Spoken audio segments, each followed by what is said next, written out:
Okey, Assalamualaikum Nazira. Berkaitan dengan awak punya posting tu, sama ada nak pakai boleh tak nak pakai duit insurans tu terus, tak nak pakai duit sendiri. Okey, saya kena cerita dulu generally.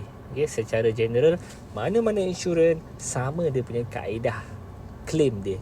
Okey, standard operation ni. Sebab apa kita ada semua kita punya operator insurans ataupun takaful operator, lembaga insurans Malaysia yang akan merangka kita punya standard operation procedure. Okay, dan Bank Negara Malaysia juga akan terlibat dengan kita punya account. Baik, proses dia macam ni. Kalau kita sakit, kebiasaannya kita pergi klinik kan. Okay, kita pergi klinik, dapatkan pre-diagnose, yang mana doktor akan check kita punya kesihatan. Kebiasaannya contoh kalau demam panas kan, okey, kebiasaannya doktor akan bagi monitor dulu 2-3 hari, bagi ubat macam biasalah, paracetamol apa semua kan. Okey, kalau tak baik datang balik. Okay, kalau datang balik doktor kata awak ni kena refer hospital. Okey, doktor mengarahkan awak pergi ke hospital, dapatkan refer letter, pergi hospital. Okey, pergi hospital, pergi ke emergency department, dan doktor dekat sini akan check sama ada perlu warded ke tak. Perlu ke tak warded. Okey, kalau perlu warded, doktor akan submit report dia, finding dia, pre-diagnose dia kepada insurans untuk mendapatkan guarantee letter, untuk membenarkan pasien kita sebagai klien masuk dalam ward, mendapatkan rawatan. Baik, dan dalam masa, kalau cepatlah doktor tu submit report, cepatlah GL tu approve. Dalam kebiasaannya 2 jam GL dah approve. Okey, paling cepat bawah sejam pun GL dah approve. Tengok case. Okey. Dan kemudian kalau GL approve, kalau tak approve lain cerita. Sebab apa? Mungkin ada investigation sakit-sakit yang tertentu kan. Okey, sakit-sakit yang kronik, spesifik kan, sakit kritikal, kena investigation. Kalau approve, terus pergi registration untuk warded. Okey, dekat registration ni pihak hospital akan mengenakan deposit. Tapi deposit ni kita akan dapat balik. Deposit ni kita kena keluarkan duit sendiri dulu. Okey, klien ataupun pasien kena keluarkan duit sendiri. Okey, kebiasaannya RM500 bagi pemegang insurans ataupun medical card. Okey, kalau tak ada medical card, dia bayar cash, lagi tinggilah deposit dia. Ada yang RM10,000, RM15,000, RM20,000, tengok rawatan apa. Baik, deposit clear deposit tak ada kena mengena dengan insurans. Okey, tapi kadang-kadang ada certain hospital buat promotion. Siapa yang ada insurans ataupun medical card, deposit ni waive, tak perlu dikenakan. Okeylah kan. Okey Nazira. Okey, slide ni khas untuk you. Okey. Saya baru je siapkan slide ni. Sorry sebab lewat sikit bagi quotation, sebab saya kena cerita dulu. Okey, proses claim, cerita dulu dia punya term-term takaful ataupun insurans ni. Baik, generally apa-apa plan ataupun apa-apa company ada dua sekarang lah kan. Sekarang ni ada dua plan, yang mana satu plan adalah full coverage, tiada bayaran tambahan.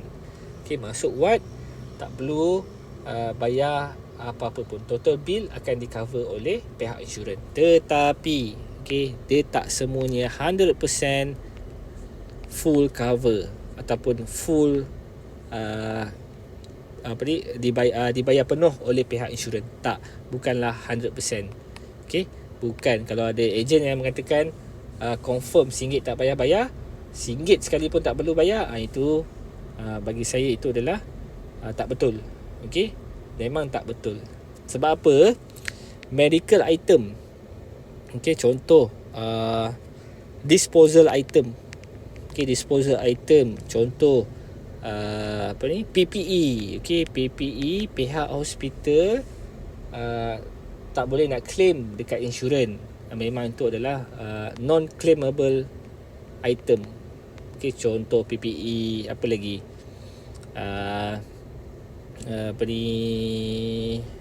COVID test, swab test, apa lagi, syringe, tagging. Tagging dekat tangan kita tu, barang-barang yang ni apa lagi, napkin. Ada lagi jenis-jenis luar, nanti saya akan kongsikan. Baik, yang ni klien kita kena bayar sendiri. Okey, tak cover. Baik, ini kebiasaannya bawah RM50. Tengok hospital lah. Okey, ada yang bawah 100. Okey, ada yang RM100, satu lebih. Macam tu, tengok hospital mahal tak mahal. Okey, dan plan yang kedua adalah upfront. Ada upfront. Kita tengok upfront tu apa.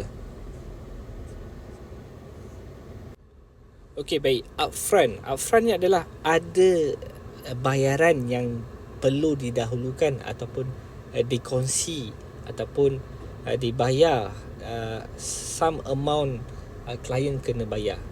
Okey, ada dua. Satu dinamakan co-takaful ataupun Smart Saver 300. Okey, term ni kebiasaannya mana-mana insurans sama je, co-takaful ataupun Smart Saver 300. Kedua-duanya ada some amount yang klien perlu bayar. Okey, kalau full coverage macam saya cerita tadi, tak ada bayar apa-apa. Tetapi yang non-claimable expenses tu tak di cover insurans. Baik, dan kita tengok apa tu co-takaful dan Smart Saver 300. Okey, co-takaful bermaksud co ni bermaksud perkongsian. Okey, bayaran bil hospital tu, total bil cost tu dikongsi bersama klien, iaitu pemegang polisi atau pemegang insurans dan juga syarikat insurans. Ada portion dia. Yang ni ada yang 10%, 20%, yang ni bahaya. Ada yang RM1,000, RM2,000, yang ni bahayalah. Yang saya cakap kat sini, yang mana co-takaful, contoh ada yang 10%, 20%, yang ni bahaya lah. Okay, kalau RM100,000 kos rawatan, 10% kita kena bayar RM10,000. Kalau 20% ada RM20,000. Banyak ni amount. Yang ni saya tak disarankan. Okay, tapi Smart Saver 300, plan Smart Saver 300 ni adalah plan yang smart. Baik, total bill RM1,000 ke, RM7,000 ke, RM10,000, RM100,000 ke, RM300 klien perlu bayar. Okay, RM300 je. Bagi saya RM300 ni kita masih mampu lagi. Okay, berbanding dengan beribu-ribu ringgit. Baik, selebihnya insurans, syarikat insurans akan menampung kos tu. Baik, next. Jadi ada perbezaan harga dia. Okay, full coverage, nak full coverage memang mahal. Perbezaan dia RM80 ke RM100. Okay, saya dah buatkan plan Nazira, full coverage dan Smart Saver. Okay, Smart Saver boleh dapat RM100 je, tapi full coverage ada extra RM80 ataupun RM100. Co-takaful ni tak payah ambil lah. Baik, dan perbezaan harga macam saya cerita, lebih baik. Kenapa kita perlu full coverage? Okay, berbanding dengan Smart Saver 300. Bagi saya, walaupun kita ada duit banyak sekalipun, full coverage ni tak memerlukan. Sebab apa, Nazira? Kita bukannya tiap-tiap tahun. Okay, kita bukannya tiap-tiap tahun masuk hospital. Okay, kalau tiap-tiap tahun masuk hospital, yes, memang berbaloi lah. Kalau 2-3 tahun belum tentu masuk hospital, 5 tahun pun belum tentu masuk hospital.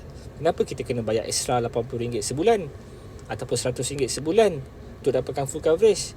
Kalau setahun dah RM960, kalau RM100 dah RM1,200. Baik, RM1,200 setahun ni kita invest. Okay, kita invest ke investment investment lain. Okay, instrumen investment yang contoh ASB, tabung haji, okay, unit trust, banyak lagi ya.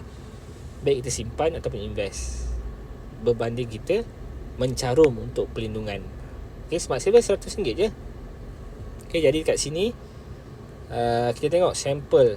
Okay, sampel cost. Okay, contoh dekat sini KPJ Sabah bulan 5 tahun lepas, endometriosis ovary. Okay, RM21,000 cost tu. Okay, grand total paid by certificate owner hanyalah RM370. Okay, 300 tadi Smart Saver. Okay, Smart Saver 300. Betul, RM70 tu adalah non-payable expenses. Nampak? Non-payable expenses RM40. RM30 tu mungkin admin fee. Jadi sebab tu lah RM370. Dia tak genap RM300. Ada plus-plus sikit.